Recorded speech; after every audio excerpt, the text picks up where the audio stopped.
ভিডিওতে যাকে দেখা যাচ্ছে তার নাম হলো মধু, মানে আমি বলি মধু বাট ওর নাম হলো মধুমিতা।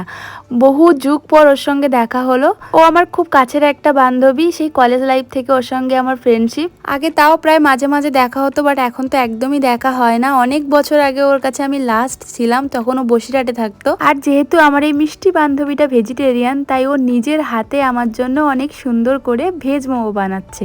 আমি তো কোনোদিন ভেজ মোমো খাইনি, তো আজকে প্রথমবার খাবো। মোমো স্টিমে বসিয়ে কিন্তু উনি বসে গেছেন গল্প করতে, কার সঙ্গে সেটা বলা যাবে না। এদিকে গল্প করতে করতে কিন্তু আমাদের মোমো খুব সুন্দর করে রেডিও হয়ে গেছে। চলো তোমাদেরকে দেখাই। দেখে তো বেশ ভালোই লাগছে, খেতে কেমন হবে সেটা জানি না। খেতে বেশ ভালোই হয়েছিল, কিন্তু একটু ঝাল, যেহেতু আমি একদমই ঝাল খাই না, তো আমার কাছে একটু ঝালই লেগেছিল।